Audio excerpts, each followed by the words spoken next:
एक ऐसा लड़का जो शर्मीला था, अकेला था और जिसे किसी ने सीरियसली नहीं लिया। वही लड़का बना भारत का सबसे भरोसेमंद बिजनेस लीडर। यह है रतन टाटा की कहानी। 28 दिसंबर 1937, साउथ बॉम्बे की एक पारसी फैमिली, टाटा मैंशन। रतन नवल टाटा का जन्म टाटा परिवार की तीसरी पीढ़ी में। लेकिन सब कुछ परफेक्ट नहीं था। जब रतन 10 साल के थे, उनके माता पिता का तलाक हो गया। उनकी परवरिश दादी ने की, लेडी नवजबाई टाटा। उन्होंने सिखाया, क्लास दिखती नहीं, जीती जाती है। रतन टाटा बहुत शाय थे, अकेले रहना पसंद करते थे। स्कूल में उन्हें कोई खास नहीं मानता था, क्योंकि वो चुप रहते थे, किसी से ज्यादा घुलते मिलते नहीं थे।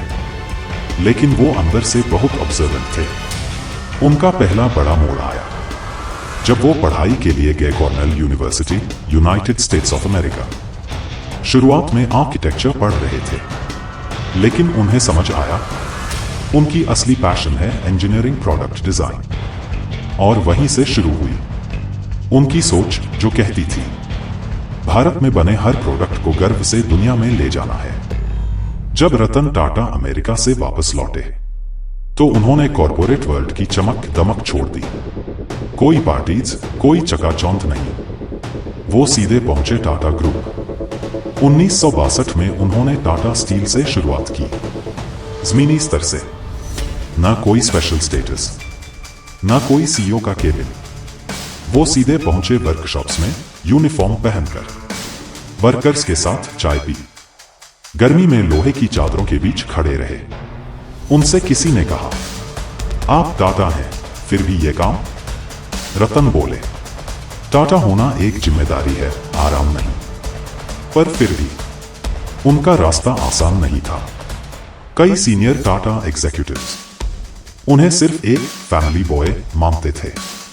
उन पर ताना कसा जाता, ये बिजनेस क्या चलाएगा, इससे बड़ा कोई क्या संभालेगा।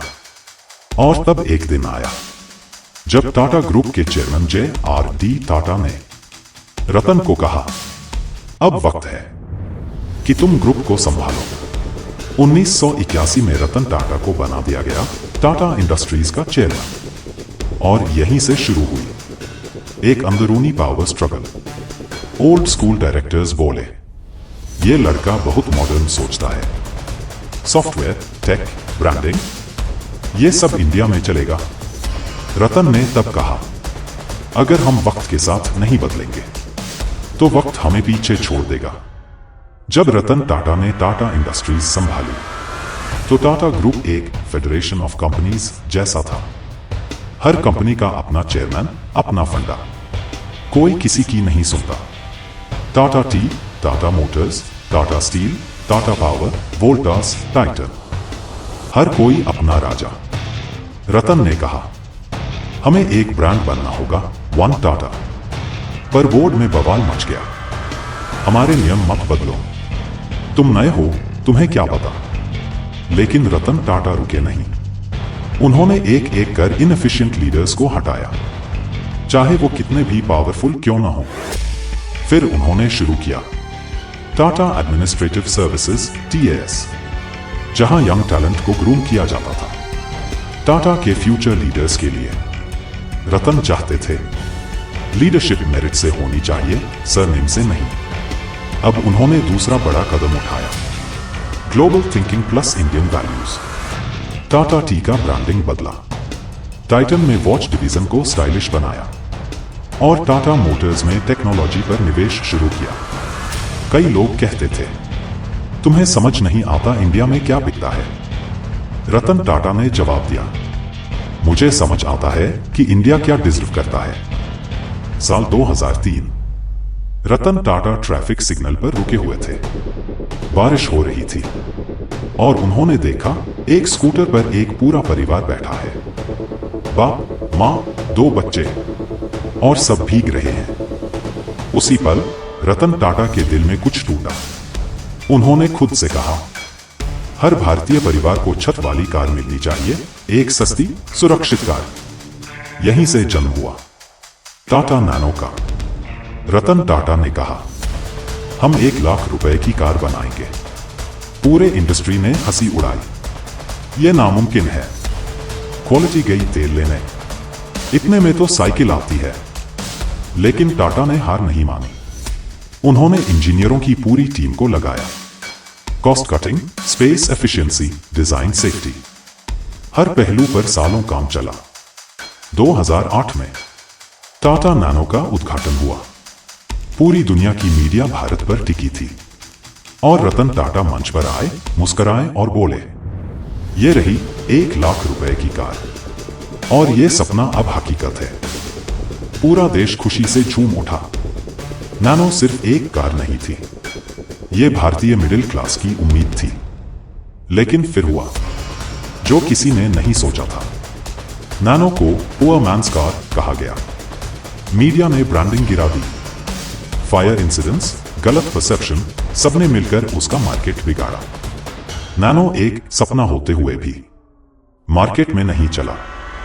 फिर भी रतन टाटा ने कभी पछतावा नहीं जताया।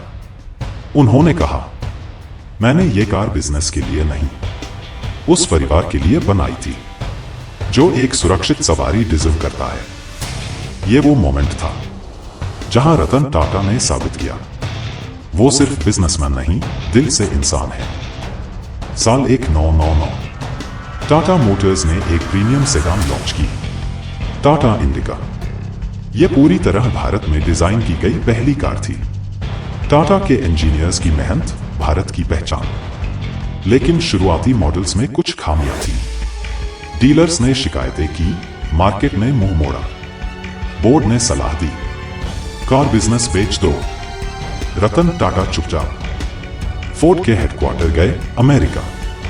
फोर्ड के चेयरमैन ने मीटिंग में कहा, you don't know anything about cars, why did you even start this business? Ratan Tata कुछ नहीं बोले, बैठे रहे और मीटिंग के बाद सिर्फ इतना कहा, थैंक यू, और लौट आए भारत। 9 साल बाद 2008 में दुनिया की सबसे बड़ी आर्थिक मंदी आई। फोर्ड का जैगुआर और लैंड रोवर डिवीजन बुरी तरह डूब रहा था। अब रतन टाटा ने वही ऑफर वापस किया, हम इसे खरीदेंगे। पूरे बोर्ड ने पूछा, सर, क्या आप वाकई जैगुआर लैंड रोवर खरीदना चाहते हैं? उन्होंने जवाब दिया, यस, और हम उसे दुनिया की सबसे प्रॉफिटेबल लग्जरी ब्रांड बनाएंगे। 9,200 रुपए करोड़ में टाटा ने ब्रिटेन की ये आइकॉनिक कंपनियां खरीद ली। फोर्ड के वो चेयरमैन जिन्होंने कभी ताना मारा था, अब खुद आकर बोले, you are doing us a big favour. India ने इंग्लैंड की लग्जरी खरीदी, वो भी डिग्निटी के साथ। ये पल था भारत की साख का और टाटा की सोच का। और सबसे हैरानी की बात, रतन टाटा ने पूरे एक्विजिशन में एक भी एम्प्लॉय नहीं निकाला। आज जैगुआर और लैंड रोवर टाटा ग्रुप के सबसे ज्यादा मुनाफा कमाने वाले ब्रत्सा हैं। 26 नवंबर 2008 रात के करीब 9:30 बजे मुंबई के ताजमहल पैलेस होटल में आतंकी घुस आए। गोलियों की आवाज, आग की लपटें और अंदर फंसे सैकड़ों लोग। ताज होटल टाटा ग्रुप की शान थी, एक सेंचुरी जहां शांति थी, अब जंग का मैदान बन चुकी थी। 3 दिन चले इस हमले में 30 से ज्यादा कर्मचारी मारे गए, लेकिन एक भी टाटा स्टाफ भागा नहीं। एक वेटर ने अपनी जान देकर 10 गेस्ट्स को बचाया। एक शेफ ने बच्चों को फ्रिज में छुपाया। हमले के बाद रतन टाटा ने कोई प्रेस कॉन्फ्रेंस नहीं की, कोई फोटो, कोई पीआर नहीं। बस वो खुद ताज पहुंचे बिना सिक्योरिटी के और उन्होंने पूछा, कितने परिवार टूटे हैं, कितनों को हमारी जरूरत है?